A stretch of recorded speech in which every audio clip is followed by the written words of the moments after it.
Monday night, the planning board met with most of their agenda geared towards the articles for the upcoming town meeting.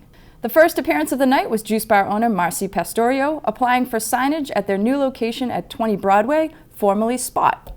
The board approved the application after a brief discussion. Following the approval, the board held 6 public hearings to review zoning bylaw and amendment articles for the upcoming town meeting.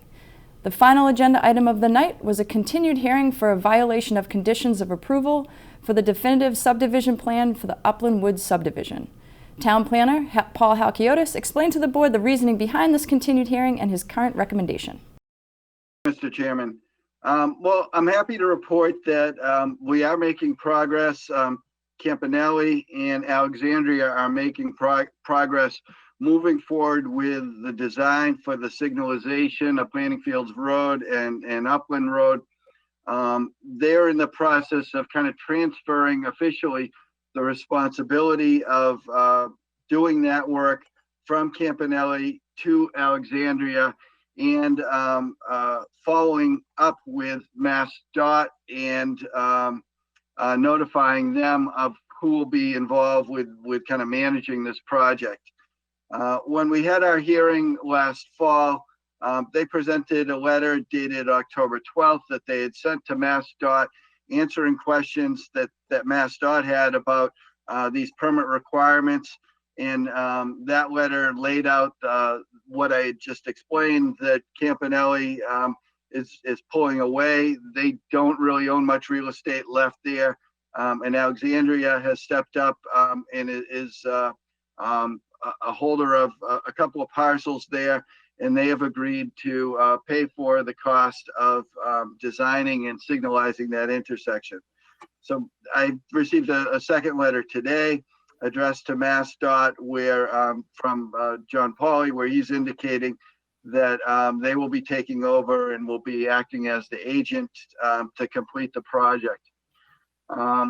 We called for this public hearing last fall because we weren't feeling confident that Campanelli was going to move forward expeditiously to get this project completed. And we have continued to kind of work with them and with Alexandria, and it now looks like we're in pretty good shape to resolve this issue. We're confident that these two companies have committed to us that they will get this work done, and they have this work under contract with VHB right now. Based on that, I'm going to recommend that the board vote to close the public hearing. I'd be glad to answer questions, and I'm sure Mr. Pauly and Mr. DeMarco will be available to answer any questions that you have.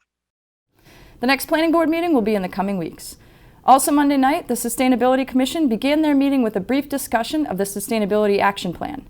Most of the discussion during the meeting was about the upcoming town meeting on February 4th. The Sustainability Commission will meet again on February 22nd. After beginning their meeting with a tribute to late Assistant General Manager Bernie Cooper, the Board of Selectmen held a joint meeting with the Library Board of Trustees to appoint a new trustee to fill the remainder of Leah O'Leary's term following her passing. The joint boards were pleased to announce that former Finance Commissioner and current Trails Advisory member Joe Greeley will be filling the vacancy. Town Moderator David Hearn joined the meeting to discuss quorum reduction at the virtual town meeting. The board voted 4-1 to reduce the quorum to 45 members. DPW Director Mark Ryan submitted his monthly report of DPW activity, as well as a brief recap of the 2020 activity. The Board of Selectmen will meet again on February 9th.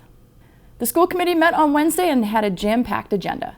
Aubrey Seal from Impact Norwood was there to give an update on Impact Norwood and the mental health interface that you find on their website. On their website, you can also find the COVID-19 toolkit with resources for all ages.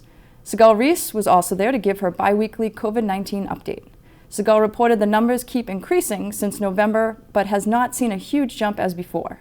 Sigal also talked about the vaccine distribution process.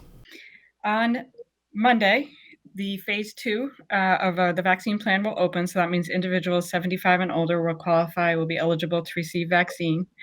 At the same time, we are dealing with definitely a supply issue. We have a large capacity to vaccinate in Massachusetts, and it's double to triple the supply that we're receiving. So huge capacity to vaccinate, plenty of places and people ready to vaccinate, including us, but just not enough vaccine coming into the state. The state is not sitting on vaccine. They receive an allocation from the federal government and process all those different vaccination centers across the state and then distribute those allocations, and they ship directly from the manufacturer to us, along with supplies actually too. So what they have done is they indicated to us that they were only shipped to us 100 doses a week, probably through February. So as you can imagine, we still have people in phase 1 that are waiting for vaccine, and now we have thousands of people coming on with phase 2 with the 75 and older. Al Bishop, Director of the Transportation Department, gave a thorough presentation about his department and stressed how vital the drivers are to the school system. Bishop proposed new benefits and a pay increase for the drivers and monitors in the department. The recommendation I have right now is we are way low on the hourly wage to the drivers. And again, we have that gap that continues to shrink between minimum wage and what they're currently being paid. I would recommend now an increase for the monitors to $16.50 per hour, 18 on the 7D drivers, and 22 on the CDL drivers. After that, I would request a moderate 2.5% increase for 2022-2023. We obviously could talk about that next year, but I would recommend a review at least every 3 years with regard to whatever may be adopted. With regard to current benefits, the only benefit they have really is they get 12 hours of sick time. So when I got here, the initial I shouldn't even say it was a mandate. The initial protocol, if you will, was to keep the drivers below 20 hours a week. And as such, they were granted sick time in the amount of 4 hours per day or 12 hours total, 3 sick days. The board approved his request unanimously. The school committee will meet again on February 10th. On Wednesday night, the CPC talked about the supplemental funding for the Carolyn Rehabilitation Project that started this week. Lee Leach, project applicant, and Carolyn Neer is seeking additional funding at the upcoming town meeting on February 4th. Just going forward, we did do as much diligence as we could at the time, and then the fact that as we got through going into the process of actually getting solid numbers through contract, it became very clear that basically the best option would be to do a supplemental that could be covered with for the painting. So in fact, Ben Sunderland's contract was awarded, is actually going on now in terms of the initial funding. So just because the contracts weren't completely done doesn't mean we didn't try to keep going and get some work done on this. So Carolyn right now is mission.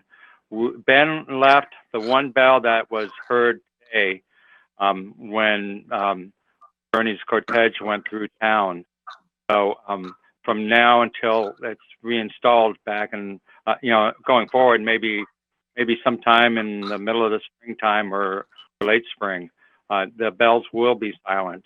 The CPC also discussed their special town meeting presentation that gives an overview of the community preservation projects and what has been budgeted for the upcoming year. The board also wished Patrick Deshane good luck with his new job and thanked him for everything he has done for the town. For complete government coverage, tune into the NCM Government channel or watch it on demand at nordcommunitymedia.org.